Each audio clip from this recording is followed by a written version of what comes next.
has gone through the trauma. And I want to be one of the old guys who's like,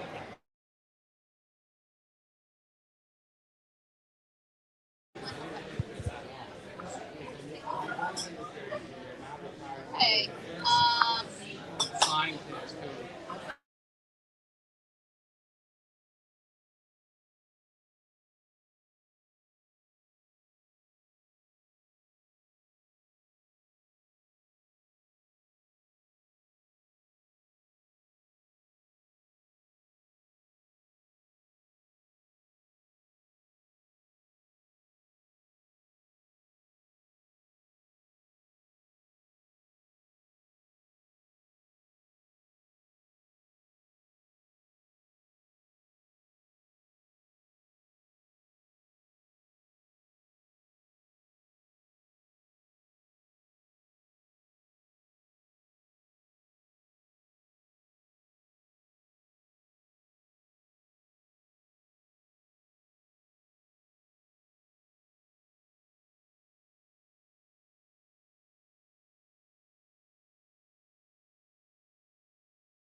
All right, take it away.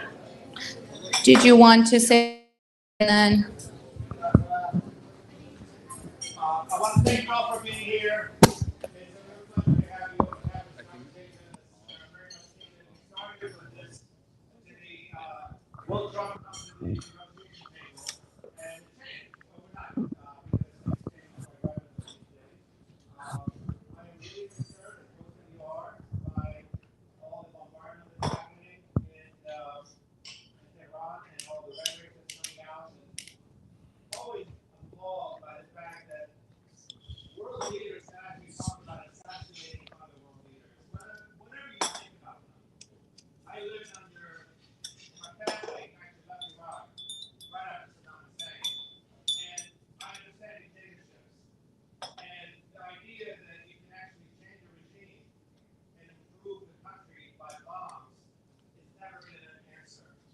And so you can think whatever you want of the regime, but for my interest, and I think for most of you, hopefully in this room, the idea of having bombs being dropped at people from thousands of miles away and destroying infrastructure and destroying families and destroying humans is not an answer.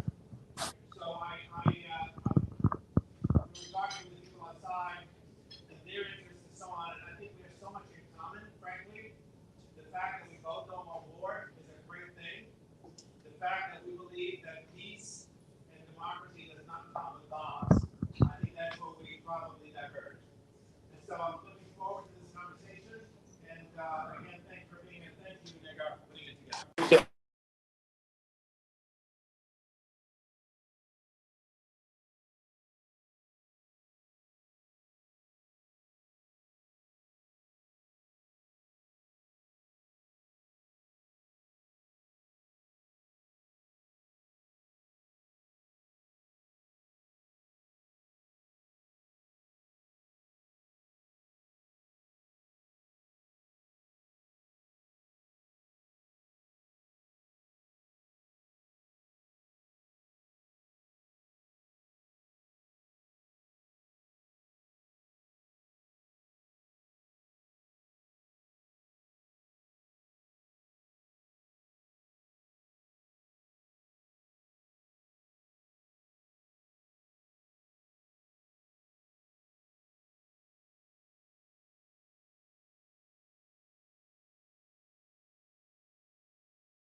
And so the bios are very long. I encourage you to go and read up about the speakers and follow them on social media. I just made them short in the interest of time. Sina Azodi, to my right, is an assistant professor of Middle East politics at the George Washington University's Elliott School of International Affairs here in Washington, where he teaches undergraduate and graduate courses on international security and Iran's history and national security. He also very much focuses on Iran's nuclear program.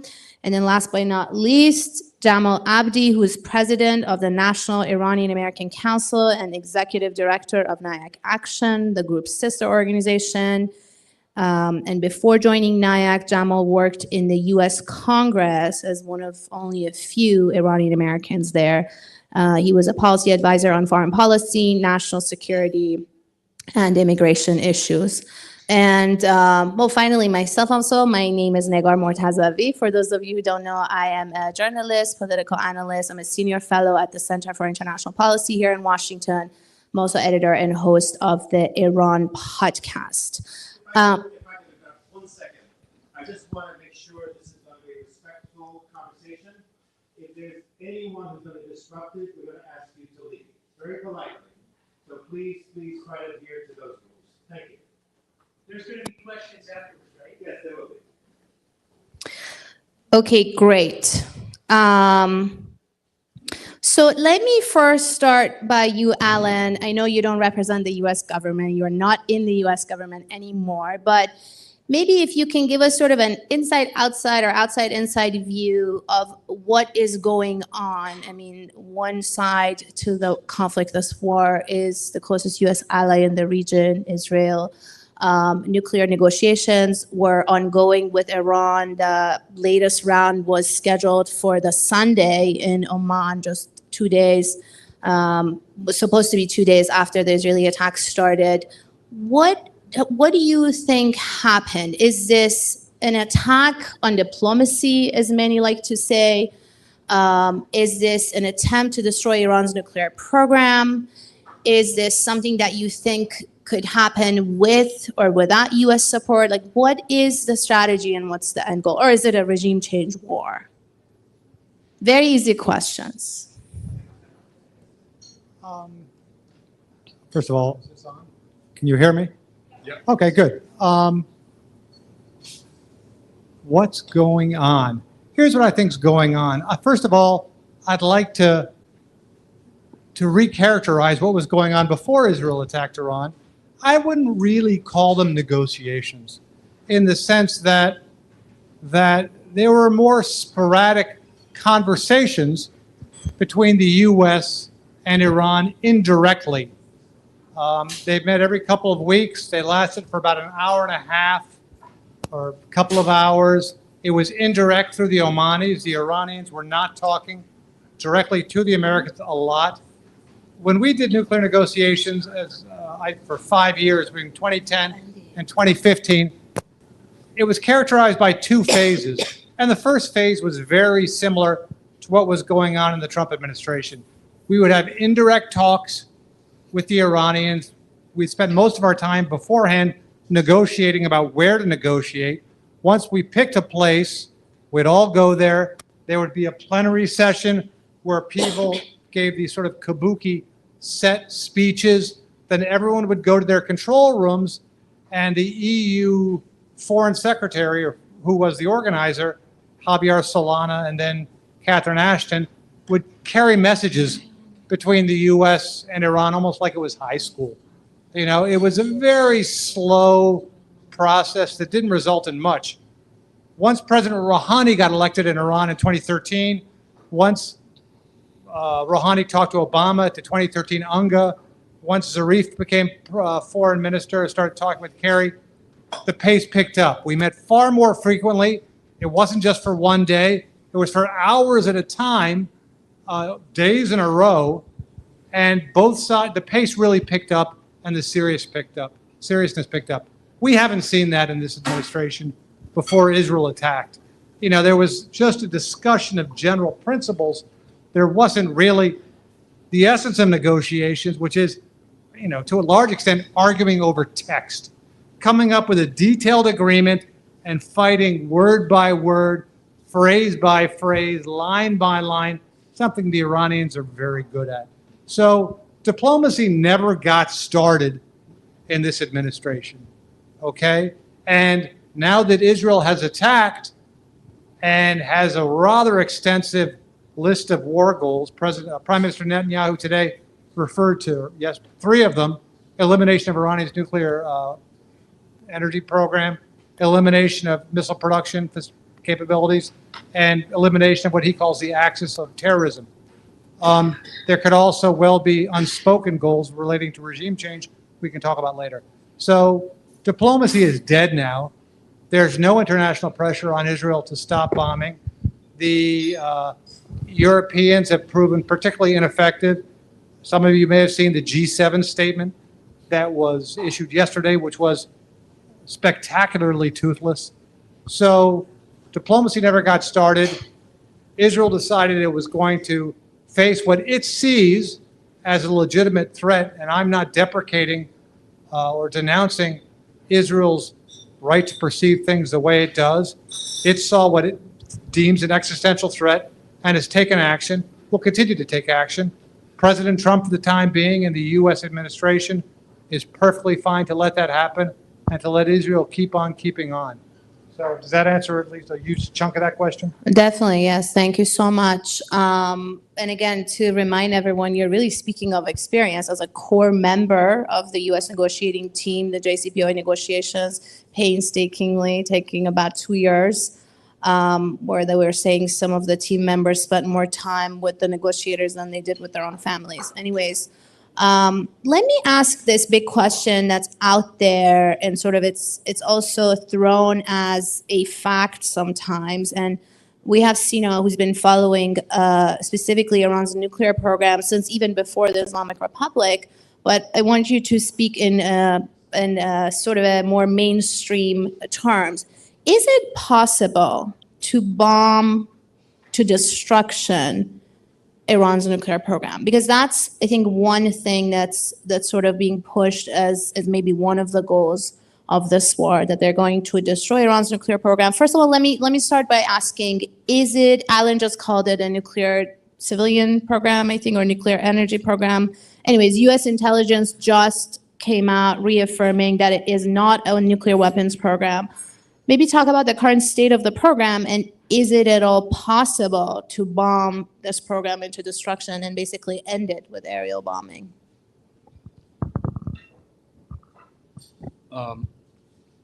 Can everybody hear me? Great. Just Thank keep you. it close. Yeah, thank you, Nagar. It's good to be with Alan, Jamal. Thank you for everybody for coming. On the nuclear issue, what we do know about the Iranian nuclear program is that there was a structured program that was closely related to the production of nuclear weapons, producing fissile material, an implosion device, that's the warhead, and studies on how to basically put that warhead on a delivery vehicle that is a ballistic missile. It is very interesting that I've spoken to several Iranians who previously served on Iran's National Security Council. On the record and off the record, they have denied this. And they've argued that we only hit the program because we didn't want the United States to stop us. But documents suggest otherwise.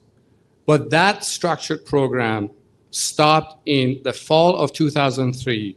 Why? Because Iranians were behind their schedule and they could not produce enough fissile material, enough for the program, the scheduled program or the design program that they had. So they abandoned it in the fall of 2003. It has been the consensus of the US intelligence community since 2007 that Iran abandoned it. So there are no active nuclear weapons program, and anybody who tells you otherwise is either misinformed or they're lying, or perhaps both. Now, the question is, Can you bomb it to destruction? you can't, unless you find a solution, somehow bomb the knowledge out of the Iranian brains. Otherwise, you cannot destroy the Iranian nuclear program. In very simple terms, if you know how to manufacture a car, it doesn't matter how many times you have a car accident, you crash it into a wall. You can always build the car again. You can postpone the program, and I don't have access to classified information, but the open source information and the assessments that are out there to public say that bombing the program may postpone it to between 6 to 9 months. But then the question is, in the game of chess, the other side always gets a move. So what would Iranians do once you bomb their facilities? Are they just going to sit down and watch? The question is no. They saw what happened to Gaddafi after he gave up his nuclear program in return for economic sanction, in relief for economic sanctions. That didn't happen, and Iranian leadership views this as an attempt, a forced attempt at an external regime change. So in very simple terms, can you destroy the Iranian nuclear program? My answer is no. Thank you. Let me, Jamal, ask you about I know you represent a large organization, the Iranian American community, many of whom, almost all, have ties to the homeland, to Iranian civilians who live in Iran. And I also want to remind everyone, war takes a serious civilian toll on both sides. And at the end of the day, it's not just going to be nuclear and political targets, as we saw from the first day of the attacks. But what are you hearing from the community, the Iranian American community? I know you have this poll out. I don't know if you can talk about that maybe a little bit. But what is the sentiment of the community, and by extension, people in Iran who sort of see this community, their loved ones, family, as sort of a bridge here in the U.S.? Yeah. Man, I don't know about you. I don't know about other Iranian Americans in the audience. I don't know about you. I don't know about the Iranian Americans in the audience. I appreciate how professional these guys are, because these past few days have been just a nightmare. I mean, this is, a lot of us have spent our careers trying to prevent this moment from happening. And now it looks like here we are. Now we have Israel, who committed a genocide in Gaza, who has operated with complete impunity, and convinced members of the Iranian American community, some of whom you see outside, some of whom are paid influencers who are in the room, and please convince them that after the genocide in Gaza, after what they've done across the region, that Israel was going to liberate Iranians. That Israel was going to liberate Iranians. And even Iranians inside of Iran, some believed that. Some saw these messages and thought, oh, they're not going to bomb Iran. They're not going to bomb Iranians. They're going to bomb the Islamic Republic. And it's a minority, but it became a vicious, vocal minority. And we are now seeing, notwithstanding some people, we're seeing the reality sink in. And the rest of us mourning and grieving and trying to figure out, how do we stop this from happening again now to our people? I think every Iranian American in the room has probably spent a lot of time on the phone with friends and family. I know members of my family spent in Tehran, headed north to get out of what Trump said was the evacuation zone. The entirety of Tehran, 10 million people. Tried to evacuate. A 3-hour trip took them 22 hours, just cars lined up, people with nowhere to go. And we sit here and know that it is our government's bombs being dropped, our planes being flown, our political support being given to this genocidal regime to kill our people.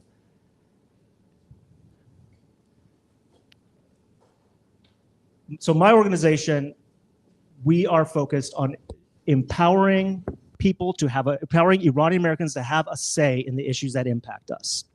We were formed in 2002 in the lead up to the Iraq War, when George W. Bush was saying, we're going to bomb Afghanistan, we're going to bomb Iraq, and then real men go to Tehran, and we're going to take out Tehran. And we were formed because we believe that, you know what, Iranian Americans, we should have a say in what our government is doing. If I'm going to pay my taxes every year, I should be damn sure have the opportunity to say, I don't want my taxes being used to bomb my grandparents. And so we've worked since then to prevent this from happening. And so now here we are. And I think there's still an opportunity to prevent the worst from happening. There's still an opportunity to keep Donald Trump out of this war and to prevent the United States from making this far worse than it already is. And some nightmare scenario where we get regime change in Iran, but it's the same regime change of Syria after 14 years of death and destruction and killings. So we're focusing on trying to prevent this president from drawing us into this war, trying to de-escalate this situation, and at the same time, trying to make sure that our community does have a voice. Now, NIAC worked with YouGov. We commissioned YouGov to do a poll of the Iranian American community. This was during the negotiations. The negotiations we thought were towards a deal, not some sort of bizarre stage play to then just do the war that we were all supposedly against. And we commissioned this poll to find out, where do Iranian Americans actually stand? There's so much anecdotal evidence out there. There's my Amu said this, my sister said this, I heard this at a Mehmouni, everybody thinks this, everybody thinks that, everybody in Iran loves Donald Trump, everybody, give me a break. So we want to figure out, okay, scientific poll. Where does the community actually stand? And notwithstanding some of the narratives that we see trumped up on Israel or Saudi Arabia funded channels, I don't know if everybody knows this, but the two most prominent Persian language networks are funded by Saudi Arabia and Israel. And who knows what they're doing on the internet as far as bots and things like that. Notwithstanding those narratives, overwhelmingly, Iranian Americans oppose war with Iran. And that was before these bombs started dropping. Overwhelmingly, Iranian Americans support diplomacy and getting a deal. And getting a deal doesn't mean you like this regime. It means you don't want to see your family dying. It means you believe that there is a better way so that Iranians themselves can actually pursue a government and pursue change so that they can be represented.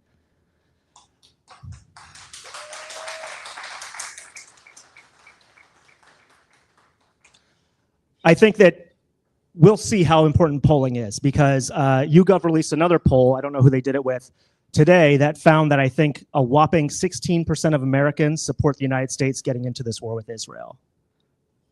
We'll see if the 16% is who Donald Trump listens to. But until then, we'll be fighting like hell to try to prevent the worst from happening.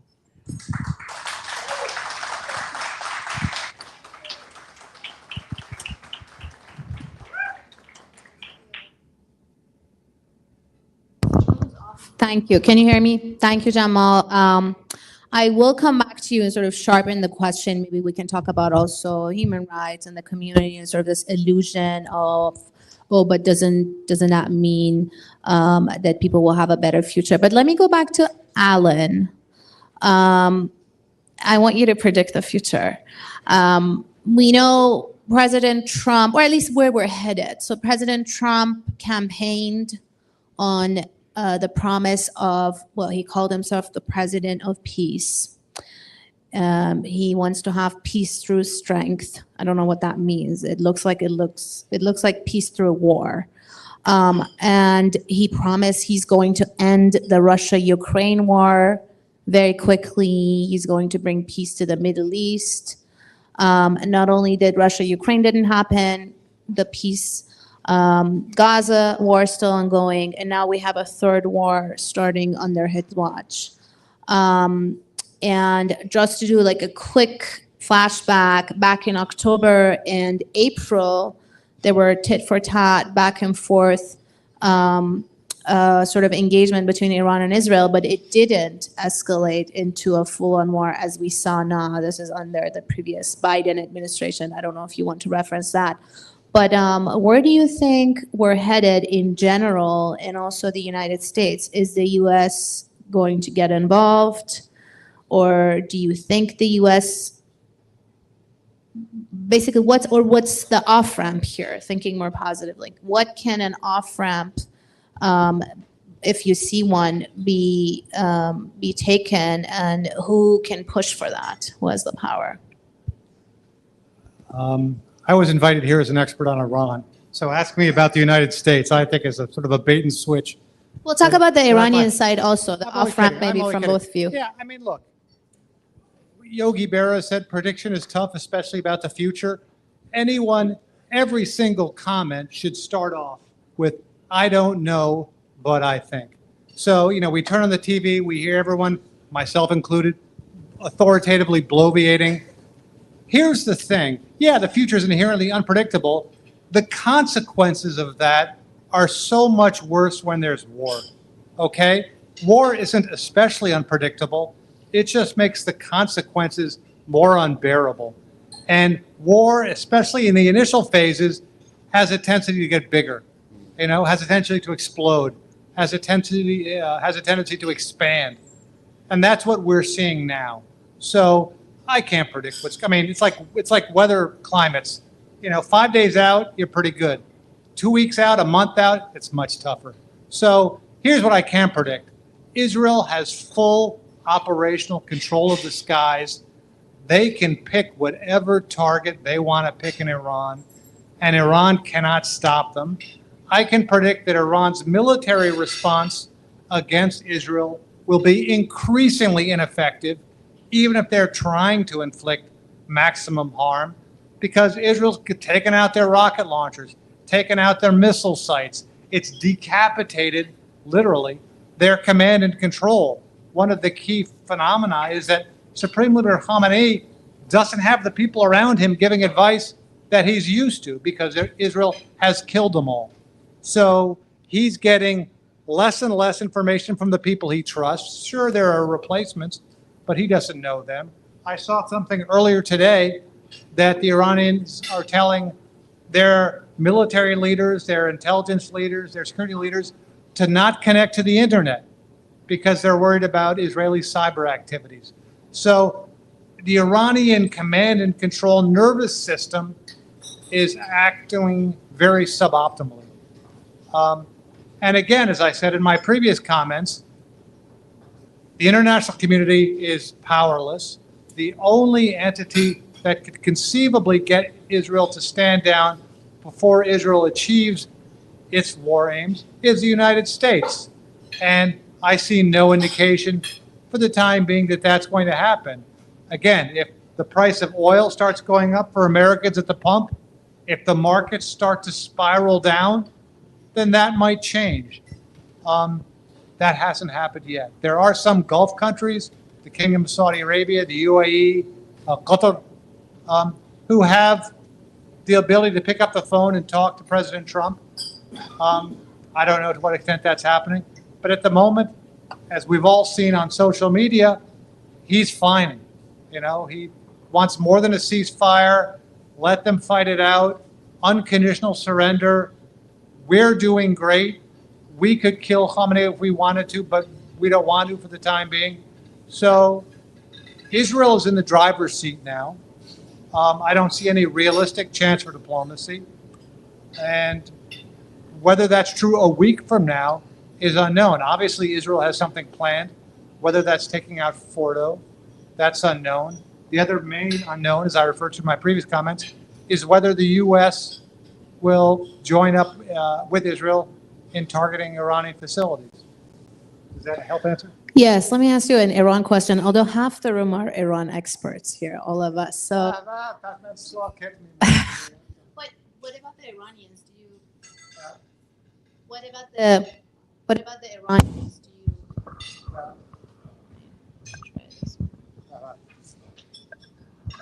Can you hear me? Okay. Yes, I can hear you. What about the Iranians? What's next for the Iranians? I mean, they have signaled that they want Israel to stop. So they see their moves, their attacks as retaliation to every attack, retaliation. So if Israel stops, we will stop. And they've also signaled they may be willing to get back to the negotiating table. Do you think that's realistic? Will they do that, or? Yeah, of course they're doing everything they can to try to get the bombing to stop. Al-Akchi, the foreign minister, Sayed Al-Akchi, tweeted a few days ago, all it would take is one phone call from President Trump, Israel would stop, and then, Iran could come back to the table, perhaps with a greater willingness to negotiate or something like that. That's not going to satisfy Israel as far as I see. I mean, yes, Iran is trying everything it can diplomatically, short of, converting to Christianity en masse, to get the bombing to stop. And again, Israel's got the whip hand here. So Israel is not, as far as I can tell, is not going to halt its military actions until it achieves its goals. Now, what its goals are, that's an interesting question. As I said, they've talked about some of them, but yeah, no, I think that Iran is, first of all, it's increasingly incapable of doing anything. As I said, their leadership is dead. Supreme Leader Khamenei, who's in his late 80s and in ill health, is not in his best days. He's not getting the advice he needs.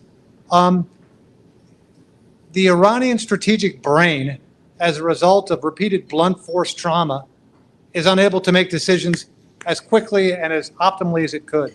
That brain's being rewired right now in the sense that there's new people who will make strategic decisions. Whether that's a good thing or not, whether the new generation of leadership that is coming to power right now, whether they're more reckless, because to be honest, Supreme Leader Khamenei was relatively conservative and relatively prudent in his decision making, as was the leadership that Israel killed. These were all veterans of the Iran-Iraq War. They'd tasted war firsthand. They'd lost people in the 8-year Iran-Iraq War, which was the single defining experience for almost everybody who was running Iran. So there is regime change already in Iran. It's just a question of what that new regime is going to look like. Thank you. And I just want to sort of reiterate that some of us, and I know Iranian friends in this room, grew up during that war in the 80s, the Iran-Iraq War. Yeah, the Iran-Iraq War.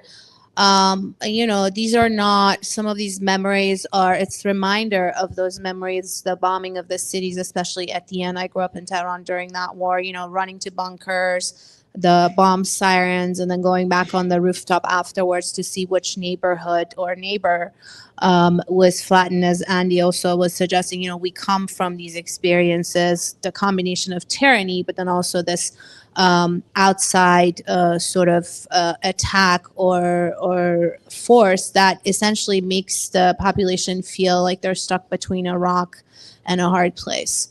But nobody wants to remember those memories. And I think from day one of the attacks, people realize that this is what this war is going to look like, what these bombings are going to look like. I'm sure all Iranians in the room know someone, family or extended, who have tried to at least scramble to get out of harm's way. I was up all night trying to help family navigate how to evacuate Tehran after our president here posted on Truth Social that 10 million residents of the metropolis need to get out. Women, children, disabled, sick people, just get out of Tehran immediately, if that's even humanly possible.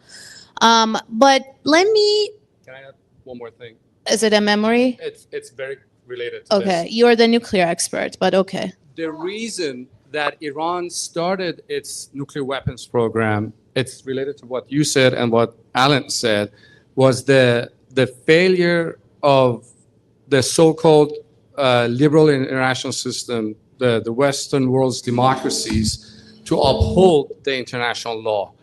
As Saddam was using chemical weapons against Iranian troops, Iranian cities, nobody did anything. And this is why Iran started its nuclear weapons program, because they knew nobody will come to their assistance. And the same people, as Alan mentioned, who were subject to these chemical weapons attacks are in the leadership now. I was very young then. I was 5 when the war ended. But I still remember the missiles coming down on Tehran, and I think that experience, the trauma of the war, still informs what Alan just said, the strategic thinking, if I can call myself a strategic thinker. But it still is very alive for Iranians of my generation and the leadership. Well, thank you, Sina, for bringing that up. And that was sort of my next question to you and my last question. And then I'll finish up with Jamal, and we'll take questions from the audience with the help of Andy. But can you just give us a quick history? Because I think, and this is a disservice that the media coverage does to many of, not people in this room, but at least the mainstream media. First of all, we don't see mention of how Israel is the only nuclear weapons power in the region. Go talk to your average American friend and ask them who has nuclear weapons in the region. Most likely they will say Iran, which does not possess nuclear weapons. It actually has a declared nuclear program, civilian, signatory to the NPT, the Non-Proliferation Treaty, had UN nuclear watchdogs inspect and monitor the program, and Israel is the only country with actual nuclear warheads and also non-declared, not a signatory to NPT. But can you also talk about the history of the nuclear program very quickly? I know you've done a study of that, but not everyone realizes that this goes even beyond the Islamic Republic, and this is something that has a longer history in Iran. Israel not only is the only nuclear weapon state in the region, but it was with the assistance of France, which provided the plutonium and the reactor, and with the consent and the wink of the United States and the Johnson administration. And by the time of Nixon, there was a tacit agreement between the United States and Israel that we don't ask the question of if you have nuclear weapons or not, and you don't answer. So it was practically a don't ask, don't tell, tacit understanding between Israelis and the Americans back then. And yes, Israel has 90 nuclear warheads. They have more fissile material for an additional, I'd say 200 nuclear warheads should they decide to expand. But going back to the question, we know for a fact that Iran starts expanding its nuclear program in 1970s because Shah wanted all the biggest and the best things and the most expensive stuff on the market. And the Germans, the French, and the Americans, to some extent, would get into line to sell nuclear reactors to Iranians.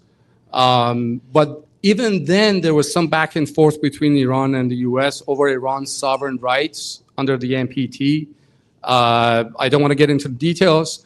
I also know that the Shah was working on nuclear weapons.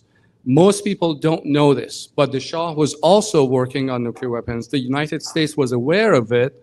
I've seen a document, a memorandum to Joseph Nye, who was then at the State Department, and he recently passed away, that the Shah is working on nuclear weapons, and there's a general in charge of the project. But nobody cared, I suppose. after the revolution, they said it's expensive, we don't want this, it makes us dependent on the West, nuclear stuff, bad, bad, bad.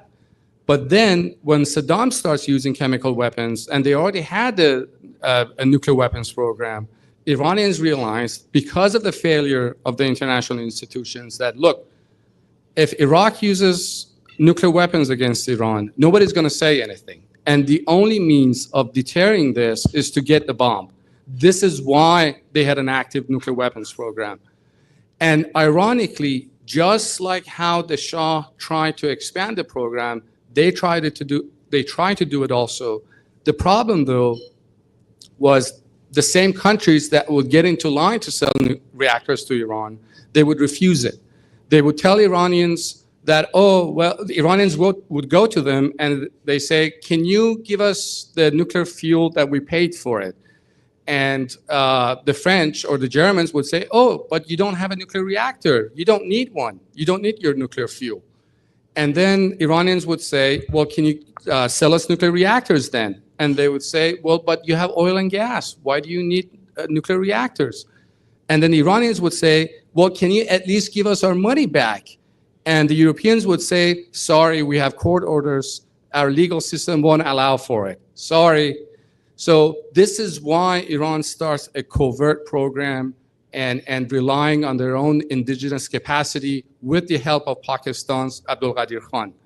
But the nuclear policies, and I can tell you as someone who's spent all of his career on Iran's nuclear program, the nuclear policies of the Islamic Republic of Iran and the nuclear policies of the Shah have not changed. And any regime that comes after the Islamic Republic will more or less follow the same nuclear policies. Names can change, the rhetoric can change, but the fundamental strategic thinking and nuclear policies will not change. Thank you. Finally, Jamal, back to you, maybe from the viewpoint of the Iranian American community as an extension of the community, and I know there are members of the community also here who are worried about their loved ones, the expansion of this war.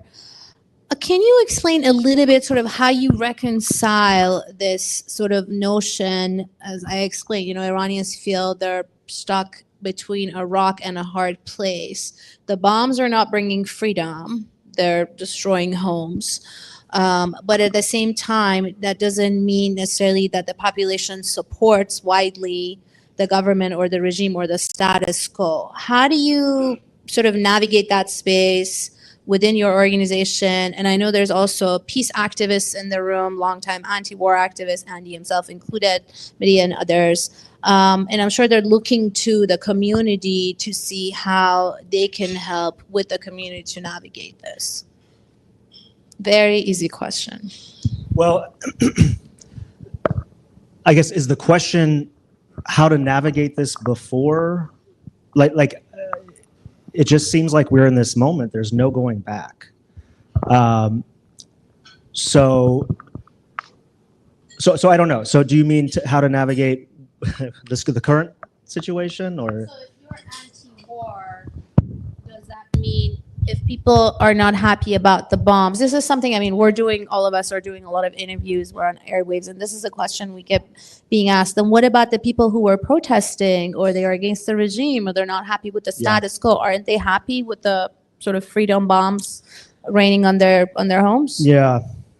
I think everybody here knows the backlash to what has happened has been pretty significant. Even, outspoken opponents of the Islamic Republic, some of the leaders of the minority groups that are repressed by the Islamic Republic, human rights defenders who are in jail in Evin prison because of the Islamic Republic, have come out to say, I may hate the regime, I also hate war. And this is not how this is going to be done. This is not how I wanted this to happen. Iranians need to choose their destiny. Iranians need to be the ones who are holding this regime accountable. And so I don't know. I don't know how that's going to change things. or impact the community and Iranians inside of Iran. So let me also ask you, I know you have efforts with, you said, or representatives, at least lawmakers on the Congress side. We've seen Democrats and Republicans both, some, come out against this, the U.S. involvement in the war, talking about new resolution. I know some people in this room have worked on, we have people who work on policy, journalists, diplomats, and also members of the community. Talk about some of these efforts and how maybe others can get involved. Yeah, so, I had to retweet Marjorie Taylor Greene the other day. Good Lord. Tucker Carlson, Marjorie. When did MTG become the most sane member of Congress on one issue? There's definitely a realignment happening in this country. And this is a very interesting moment because Donald Trump has reneged, which is kind of his style, reneged on this pact he made with the MAGA movement that he was going to be this peace president, this non-interventionist president, America first. And it seems like he was sort of seduced into this pathway. Netanyahu said, well, let me just drop a few bombs, let's see what happens, and you can take credit if it goes well. So I don't know how that's going to fracture, but I'll tell you this. There is legislation that has been introduced in the House and the Senate to make it illegal for the U.S. to join this war. These are war power resolutions. The beautiful thing is, under the War Powers Act, these resolutions are in the Senate, this will come to a vote. So this isn't like most things in the Senate where it means there's going to be 20 hours of speeches about it and it never actually gets a hearing. The bad news is it's still the Senate. So it takes 10 days to actually come up, or to ripen, to then be able to come up for a vote. And I don't think we have 10 days. What we do have, though, is sending the political message to the president that it's not just us Marxists, communists, nasty, whatever he wants to call us. It's not just the left. It's also members of the right who do not want this war, and that he is going to burn down his coalition, that he is actually, he's a few bad economic stories from really going underwater as far as popularity, but that this war could tank his presidency. And part of the way that we're doing that, and hoping everybody does that, is calling our senators and our members of the House who also have a war powers resolution, and telling them to sign on, because like I said, 16% support this war, support the U.S. joining this war. 16. Like polling slightly higher than COVID or something, I don't know. So anyway, and I think there's a real impulse, other than Lindsey Graham and Tom Cotton and these true believers, I think most members of Congress see those polls, see the America First rhetoric, and are figuring out, okay, Trump can maybe square this. How do I square this? How do I tell my base this is okay? Can I just depend on Trump to convey that message to them? How is this going to go? We have to deliver that message. We have to hold them accountable, because otherwise, the only voice I think that is being listened to in the White House is Benjamin Netanyahu's, and we can't let that happen. Thank you. So, Andy, thanks so much. Andy, would you say we open it? Okay. One quick point on what Jamal said. I never thought ever that I would retweet MGT and say she's right. And I've done it 3 times in the past week. I never thought I would do this. Only on Iran. Don't read the Only on tweets Iran. before and after. Okay, so how about we take, Andy, I know you like to moderate. questions? Should we take, so who has a question? So If there's let's audience take a couple questions. Anybody have a question? Back there. Maybe we can take like 2 at a time. Does that work? All right, thank you very much. Anyway, I reminded Andy yesterday that in 2007, small groups of us started meeting here in this very room to discuss the dangers of the war with Iran. Mahdi, you remember that? Yeah, we were meeting here, and I wrote a few pieces in 2007 and 2008 about warning about the dangers and exaggerating the threats. And also in 2003, Gareth Porter wrote an article about the peace offering that Iran made, and Bush ignored it. But my question, and one other comment, that Article 4 of the Nuclear Nonproliferation Treaty is the so-called inalienable right. I don't love nuclear power or want it, but they have a right according to the NPT. But my question, one thing that I have not heard that I think is could be a factor is the desire, like the Christian Zionist and the desire for Armageddon and driving towards nuclear war. And Mike Huckabee believes this. And, there are elements. It's very overdetermined. There are many reasons, like Bibi's popularity and distraction from Gaza and the March on Gaza. But what do you think about the element of the Christian Zionist wanting Armageddon and the rapture? Alan? I've heard nothing of that. I mean, I think, again, it's things are usually what they seem. It's Occam's razor.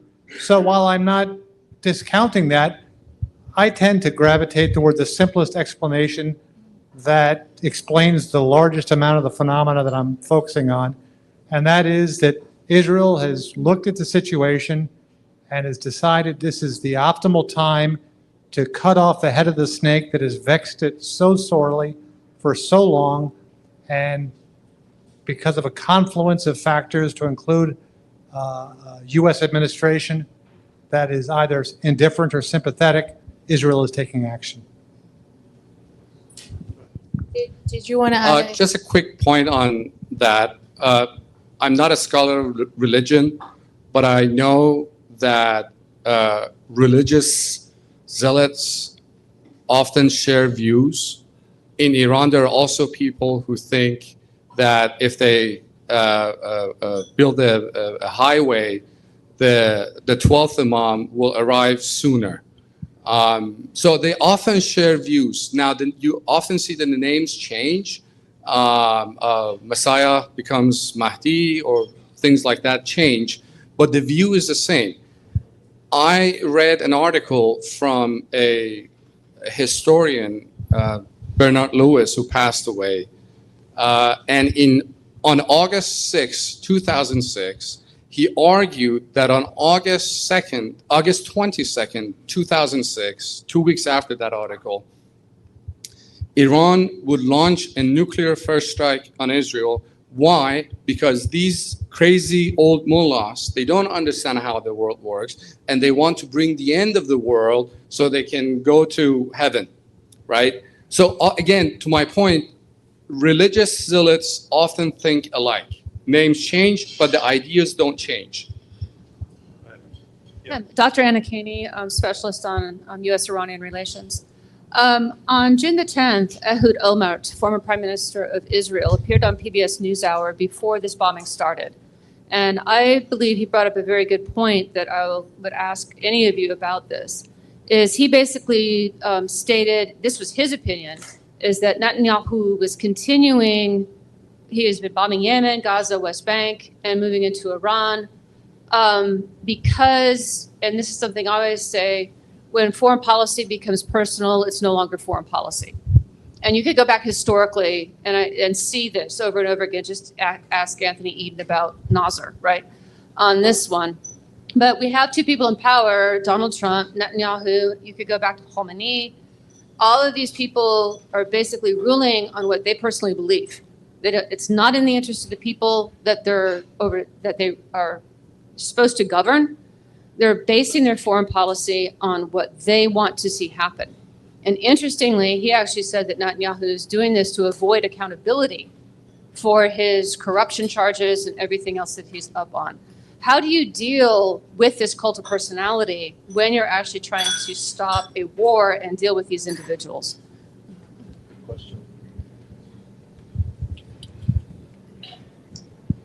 How do you deal with a cult of personality? Gosh, that feels very, very familiar to what we're dealing with here in Washington, D.C.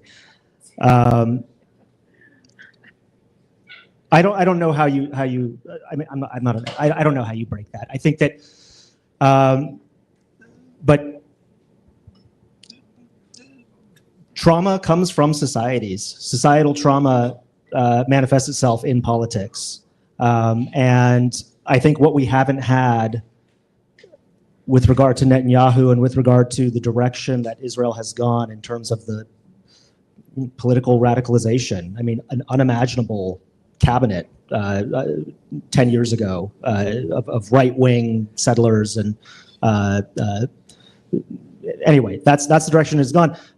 There has been no accountability. There's been no guardrails from a third party. There is supposed to be, the United States would claim that it was this independent actor, this objective actor, just has not existed. And that leadership, I think, has allowed for, allowed for those traumas to continue, not to put blame on any party, but the horrors of October 7th, the horrors of the retaliation that continues to this day. I'm sorry, but we have to look at U.S. leadership, or the lack of U.S. leadership in being able to stop these traumas from being inflicted. And what was the leadership from the United States preceding this war on Palestine that has now come to Iran?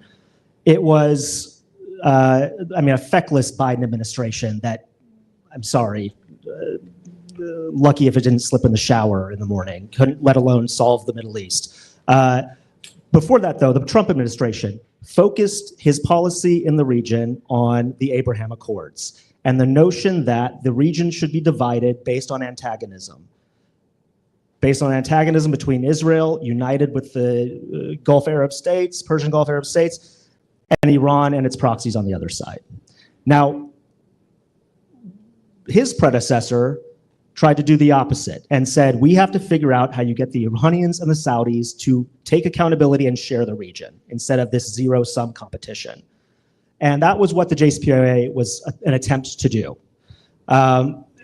Unfortunately, Trump undid that and then reorganized the region really around the Abraham Accord, which was an arms deal. We're going to arm one side, we're going to lean into this antagonism, and we're going to hope it doesn't explode. And we're going to leave the Palestinians on the sidelines. We're going to antagonize the so-called axis of resistance and pray that it doesn't explode. And lo and behold, it did. And anyway, I had another thought there. But anyway, so I don't know. I mean, at some point, is somebody going to come along and actually stand up for the rule of law and all these rules that we insist poor countries follow, but the West gets to ignore? I don't know, but I think it starts there. In hindsight, the JCPOA seems like a miracle, like a unicorn. It was so unlikely compared to, considering all the forces of the Israeli right wing in Washington. So, Ambassador, could you give us some indication of how that actually transpired, some lessons that would be useful for trying to get something done in Washington that goes against that lobby? First of all, I want to thank you for promoting me to ambassador, which I never achieved in my career. So God bless you for that. A lot of it's luck in the sense that the U.S. administration and the Iranian administration, for one brief shining moment, both wanted the same things. It has usually been the case since the Islamic Revolution in 1979 that U.S.-Iran policy was the dependent variable, was the outgrowth of our Israel policy, our Saudi policy, of other factors. And so as a result, it was predetermined. Okay, President Obama, for a variety of reasons, and like so many issues, we tackled this way too late.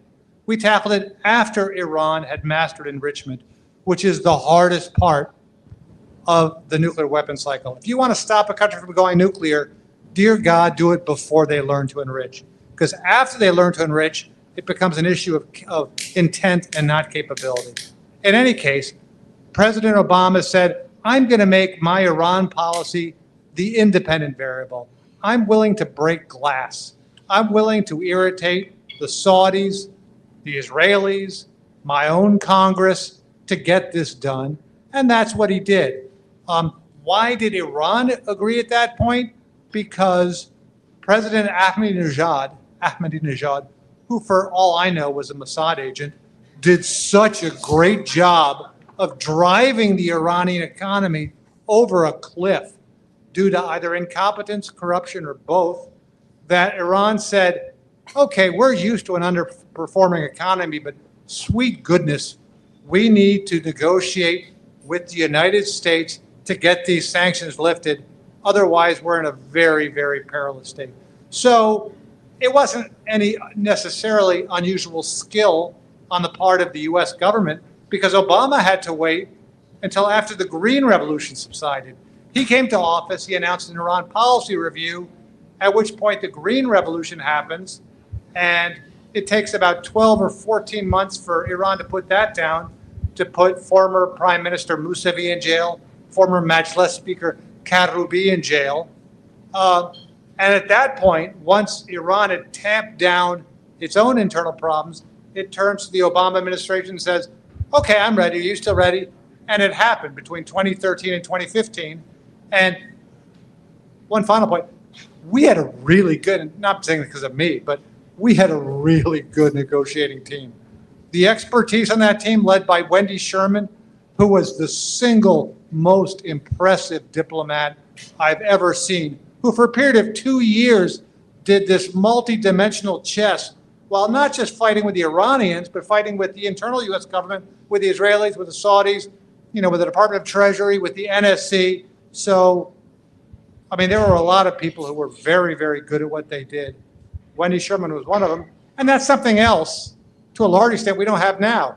We still have experts on tap on the US government. They're just not being called on. So we got lucky back then, and we're not that lucky now. Thank you so much. Good afternoon.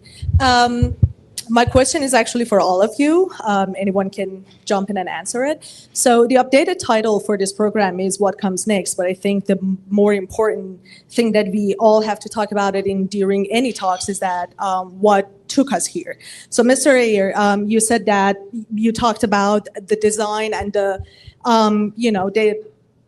construction of the negotiations that had been, different from the JCPOA, and you were talking about how the Trump administration has actually played a role in this, but you didn't talk about the Islamic Republic at all, the other party. And Mr.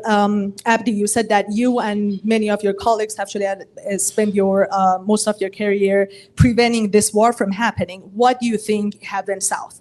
What do you think you could have done to prevent this from happening? And Mr. Azadi, I was following you through social media during the past 4 days, and you were in the clubhouse the other day, and you were having a very serious discourse with someone named Donna Mujab, and she was saying that this war was inevitable and Israel would attack Iran anyway, but you were strongly opposing that the Islamic Republic, had played this better, could have prevented this war from happening. But I'm not hearing any of you talking about the other party, which is Islamic Republic, and the direct role that Islamic Republic has maybe played to took us here.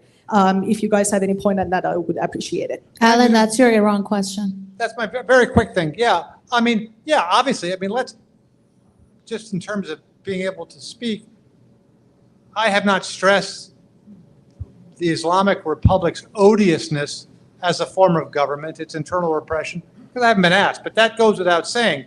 And Iran has done a lot wrong too. One of the things that Iran has done wrong is that after President Trump pulled out of the JCPOA, it did what it normally did, is it put the foot on the accelerator with the nuclear program to get the world's attention and to try to re-invite negotiations. And that worked before, it didn't work this time. Iran increased its enriched uranium to 60%, which there's no earthly reason for Iran to have 60% enriched uranium. It did that largely to signal to the international community, hey, I'm being a problem again. It's time to pay attention to me and negotiate and let's find a modus vivendi. But that signal, as signals often are, was misinterpreted. And we are seeing what's happened. So if your question to me is, what has Iran done to invite this? It's done a lot. It has blundered. It has also blundered in terms of its response to Gaza. You know, after Gaza happened, everyone's like, oh, Iran's a genius. They've invested all this in proxies, and now they're reaping the benefits of this extensive proxy network. Well, that was true until Israel started bombing them, as you said, in what was it, April and October. So Iran is certainly far from blameless in precipitating this crisis. Hey, what was your question for me again? I'm sorry, I forgot. I was saying that you were not, during this talk, you were not talking about the role that Islamic Republic has played, and you were actually strongly talking about it during the past 2 or 3 days in Clubhouse or other social media. Is it, are you still in that position that Islamic Republic could have prevented this war, or is it the nature of the program that prevented the conversation about this?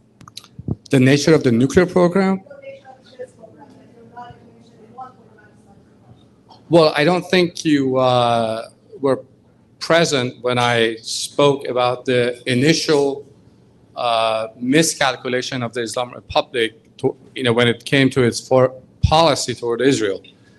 Islamic Republic came into power for some reason, perhaps because of its nature as an anti-imperialistic revolution, started picking up fights, unnecessary fights with everybody. They thought that they could export the revolution. Israel, at the time, had no problem working with Iranians.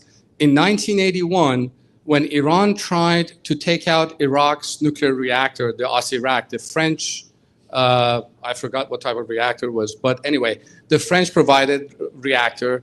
Iranians tried, they failed.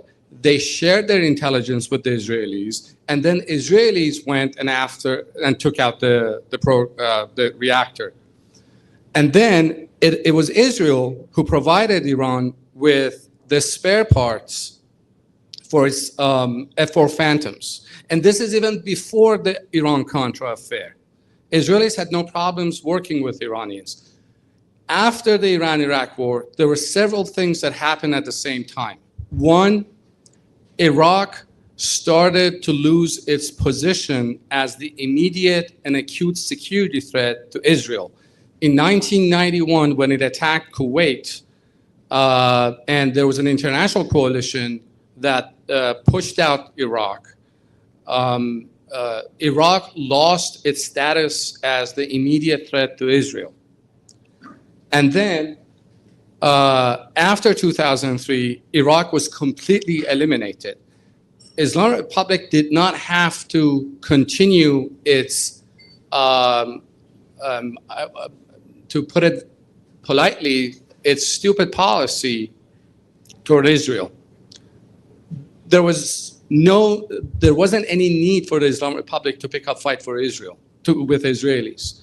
And yet they did, for ideological reasons, for whatever.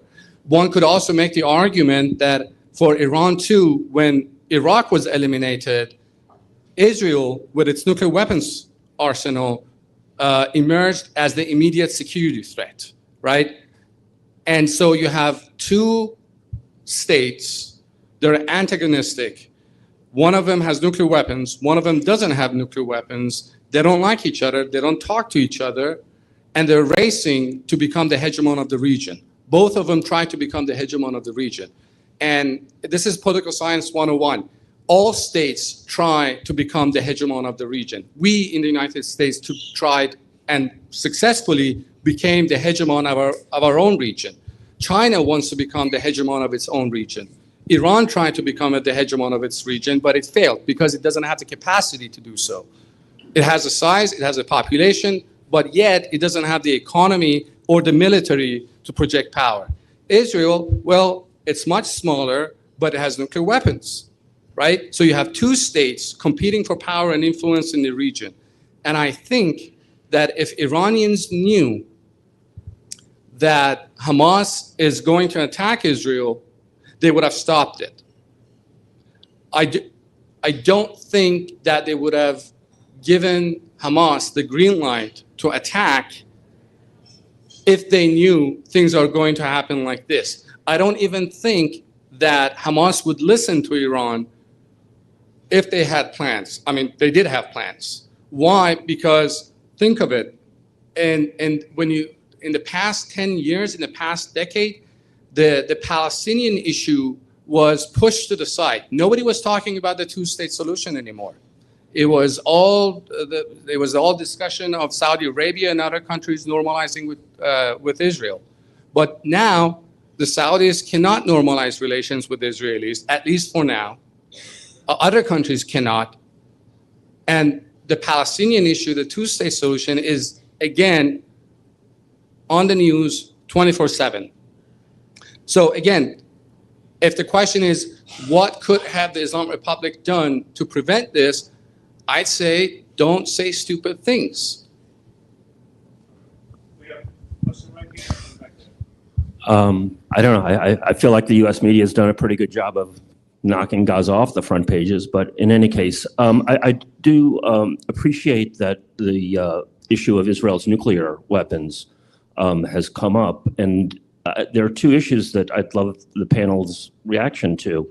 One is just prior to this crisis, Iran claimed that it had hacked Israel's intelligence apparatus and got information about Israel's being buttressed by the US and other Western powers in its nuclear capacity. And the other is the utility of Israel's nuclear capacity. I have the biggest reading I've done during this crisis is John Steinbeck, a great independent peace activist, wrote a book, basically, 25,000 words on Israel's nuclear capacity. And the conclusion that he comes to is that it basically is a method of blackmail to the United States. And it is born out of 1956, when the US refused to let Israel and the colonial powers attack Gaza and Egypt, and was utilized in 1973. And that basically it's a trump card for Israel, that if you don't do what we say, we're going to go nuclear, and you better do what we say. How operative is that, and how conscious is the US government of it? Very briefly, absolutely yes. And this is what Golda Meir did to President Nixon.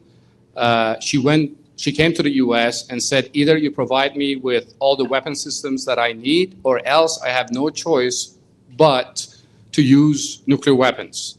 And specifically, she had threatened the use of tactical nuclear weapons to defend Israel, right? So, and look, you can use nuclear weapons to garner support, to coerce your allies to come to your help, or you can blackmail your enemies not to attack you. You brandish this big, as Donald Trump would like to call it, big, beautiful weapon, and nobody dares to attack you. So, absolutely, yes. How many Sam more wants- questions? But and- Sam I wants a didn't get to the- follow-up because Sam always gets a follow-up, so here he is. Doesn't that mean that if this is the root of not just Trump, but a whole series of US presidents have basically acquiesced to Israel, that there's a need to focus on that issue, confront it, so that this doesn't, and I'd love the former ambassador's take on this as well. You have to take that title. I love this crowd. Well, I mean, again, I'm unclear as to your point. Are you talking about the prevailing double standards in international law? No. So, I mean, repeat in a short declarative sentence the question, please? Is Israel blackmailing the United States? No, it doesn't need to. I don't think so. I need mean, to. I defer to my colleagues here for the historical background. 73? But, I mean, look, Israel, for a variety of reasons, has long been an incredibly tight strategic ally of the United States for both obvious and non-obvious reasons. They got nuclear weapons who else has an undeclared nuclear weapons program? Is it Pakistan? India? They're both out. Both what? of them are out. They're openly having nuclear weapons. No, but are they part of the NPT? No, they're not. Yeah, okay, so, President Eisenhower did Atoms for Peace and said, we'll give you nuclear power if you join the NPT.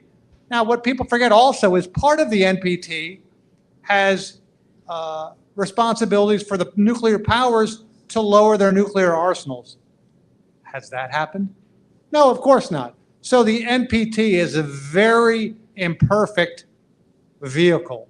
Iran, for a variety of reasons, maintained its membership, but then didn't do all that which was necessary to have the IAEA say that it was in full compliance, which led us to where we are now. One final point is that the main reason Iran has a nuclear energy program is for the potential to have nuclear weapons, at least the way it seems to me, in the sense that Iran's nuclear power provides 1% of the total energy to Iran. They've spent billions and billions on it, and they've also invited all sorts of problems, which we're seeing now. So if I were running Iran, I would have gone solar and renounced my nuclear program. Even now, Iran would be well served to accept, I think, not surrender, obviously, but increased verification measures from the IAEA, and even stopping enrichment on Iranian soil. Iran sees that as defeat, but better to be defeated and live to fight another day. All right, we have two Okay, more. no more nuclear One here questions. and one there. Could you speak to Israel's potential war aims here, and specifically whether they have in mind replacing the Iranian government or simply pummeling Iran until it becomes a failed state?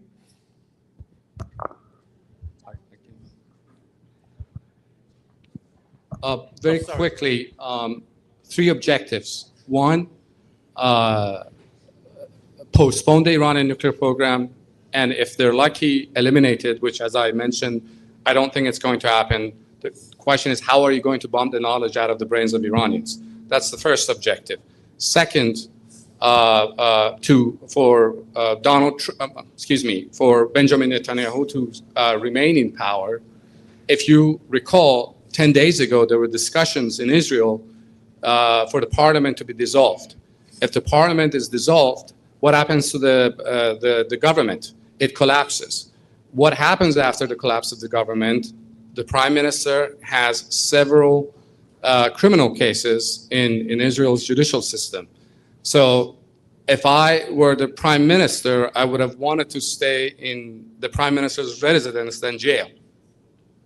And thirdly, and I think they're all related, to undermine nuclear diplomacy and any talks. I don't want to call it negotiations because Alan said there were not negotiations. Any talks between Iran and the US. The prime minister has repeatedly tried to undermine nuclear diplomacy between Iran and the US. At every occasion, at every opportunity, he has tried to do so. Even when the JCPOA was being implemented, he had people in this town lobbying against the implementation of the JCPOA. So I would say three objectives. Now, very quickly on regime change, the answer, in my opinion, is no. And historical evidence shows us that aerial bombardment does not lead to regime change. Think of, for example, Yugoslavia in 1990s. Severe and very harsh punishment of Yugoslavia when NATO attacked it, airstrikes, very large campaign. Did the Yugoslavian government collapse? The answer is no. Iraq in 1990s was bombed many years. Did the Iraqi government collapse? The answer is no. Iraq's regime was changed only after a full military invasion with boots on the ground. So that's my take. And even in the cases that it does succeed, I mean, look at the two regime change wars in the Middle East. The U.S. spent trillion-dollar wars in Iraq and Afghanistan, blood and American tax dollars, and how that turned out. You know, that's why poll after poll has shown that the majority of the American public have no appetite for another endless war, regime change war in the Middle East. Yeah, I think it's clear that there is no exit strategy. And I think this is sort of, I don't know if this is Netanyahu's plan or if this is found money because of how well the strikes, how successful the strikes were initially. But I think the real goal here is to get the US involved and do what Israel can't. Now, I've seen there were war plans for the Israelis to send commandos into Fordo, the bunkered facility, to take it out from the inside because the Israelis don't have the means to actually bomb it from outside. But it seems like there is a lot of pressure and maybe a convergence where Trump is going to be pulled into this. I didn't get to answer the question that was asked a little while ago, but I just want to, lest there be any confusion, nobody's going to shed a tear for this regime after it's gone.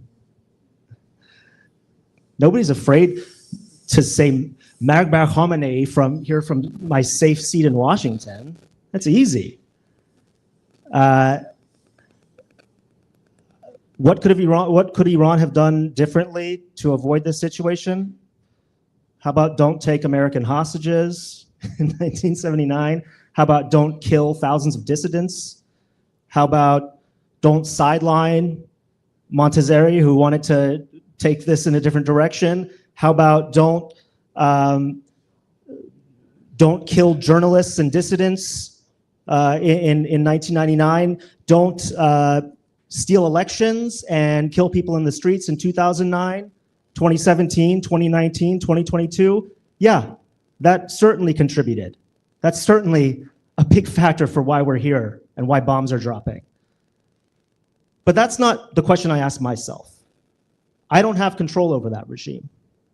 I'm not on the ground there. I don't organize there. I don't vote in elections in Iran. I'm here in the United States. The question is, what can I do? What can I do as an American who pays for this government, who votes in these elections?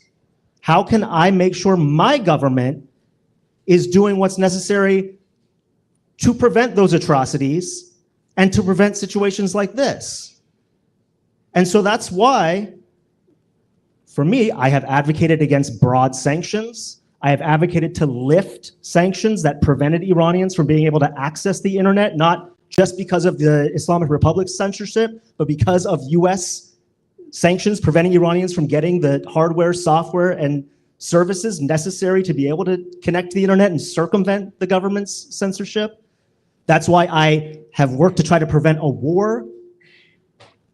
That's why I have worked to try to prevent measures that I believe have helped the Islamic Republic keep Iran in a vegetative state, a revolutionary state that is artificial and not representative of the will of the Iranian people and the potential of the Iranian people.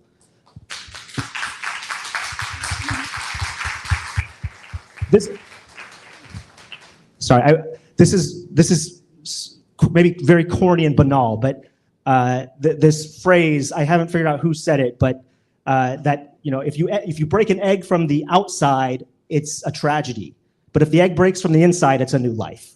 That's how I view Iran. Iran will only bring a new life and a government that actually represents its people instead of repressing its people if it happens organically from the inside. And we need to make sure we're on the right side of that by standing with the Iranian people, not doing things to hurt them. Yes, very quick. And it actually ties into what you just said, Jamal. Thank you, Negar and Sina and Alan. You know, a lot of people that typically don't engage with GOP lawmakers, they're elected officials that may be Republican, You guys talked about retweeting Marjorie Taylor Greene for the first time, right? I've done that too. What, and Jamal, you may be able to answer this well as well for everyone.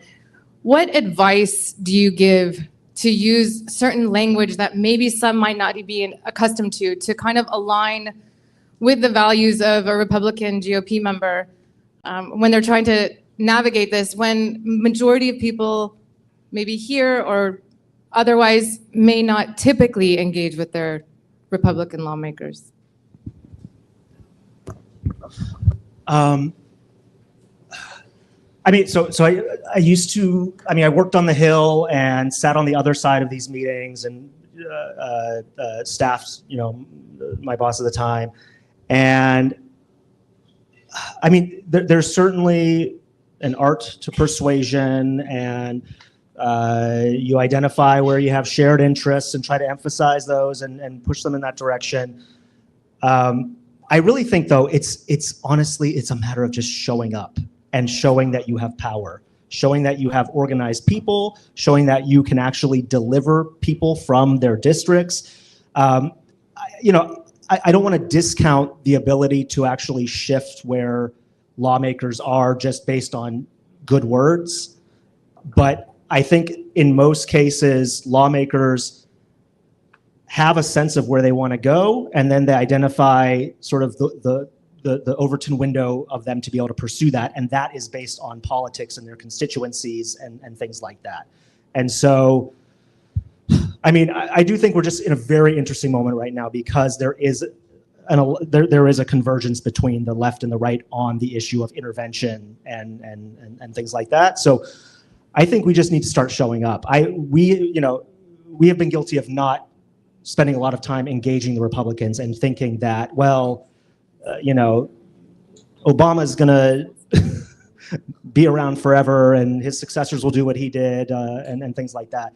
But I think that there's now a big opportunity. The country is changing, the politics are changing, and we just have to show up and talk to them and figure out where our interests do align and really hold our noses at some of the other things they're doing and hold them accountable in those areas separately.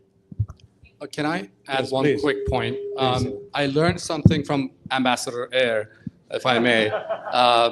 He's kind enough to come to my classes and gives us guest lectures. And I asked him once, you've talked to Iranians so many times, and what have you learned from them?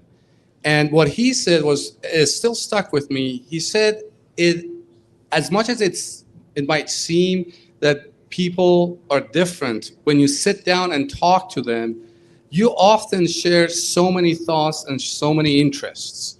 Now, it goes back to what Jamal was saying, that yes, on 99.999% of the issues, I disagree with what MGT says or her like-minded people. But I also, when I pay attention, when I listen to them, I also understand and I realize that, look, I agree with this point.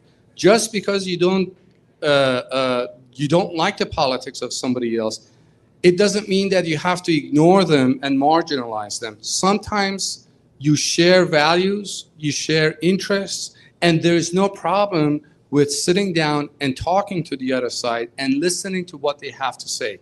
And this is why I hope I get an opportunity to, let's say, talk with MGT. I resent 99.99% of the things that she says. I don't even think that she would understand me. But I want to sit down and talk to her because she shares the same goal with me. And that is to keep the United States out of fight. Are we out of time, Andy? Or I think we're done with time. I think there was one question behind you. I saw Mark Harrison. He still has his hand up. We have an event right after this. Okay, got it. So that's why I want one quick question. Really quick question. Okay. Not after that. Okay. I think we have room to be able to mingle and do some. Yeah.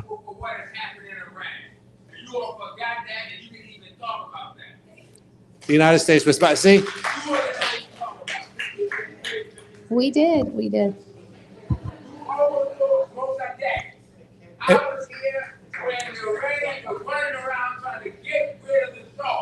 If I agree with you, if I say yes,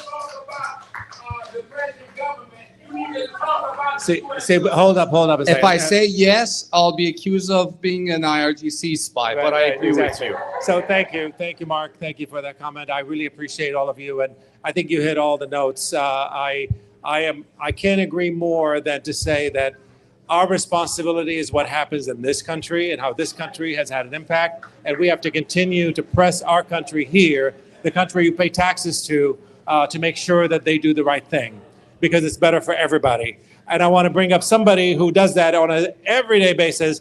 I have to say, you're a better man than me to sit with Marjorie Taylor Greene, but I know there are people that do that. This is one of them right here, is able to do that.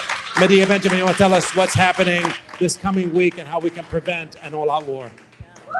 Well, first I want to thank NIAC for all the work, and I want to thank the Friends Committee on National Legislation, Hassan, Adelia here, that convene these wonderful coalitions that get us on the same page, that help us understand what's going on. Tim Kaine just was on the floor tonight and said that he will bring up the War Powers Act next Thursday.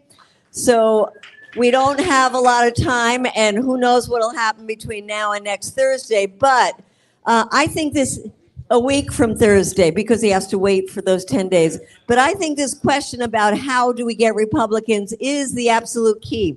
I give Marjorie Taylor Greene a hug and a kiss every time I see her, even though she wants Code Pink investigated by the Attorney General. And there were 8 Republicans in 2020 that voted for the War Powers Act around Iran. 2 of them are gone, but 6 of them are still in the Senate right now. I want everybody here to make a commitment that you will pick, let's say, 5 senators. It doesn't matter. We don't have senators in DC, but you have senators in wherever you grew up or where your kids are or anywhere. Call them every single day, and tell them we want a commitment from you that you're going to support Tim Kaine's War Powers Act. And not just that, we want you to immediately make a statement that you don't support any war in Iran. And that's what we need you to do. And Andy, who is a very busy man, says you should call them every hour. So really, it is up to us. They have to hear from us. And what we say to Republicans is, it is not America first to get involved in a war in Iran. It is not what the public wants. And we can cite opinion polls, or we can just say what we know in our hearts. The American people don't want more endless wars. Thank you, Medea. All right. Thank you all so much. We'll see you next time. There's open mic after this. If you want to stay around, you're welcome to do that. Thank you. Thank you.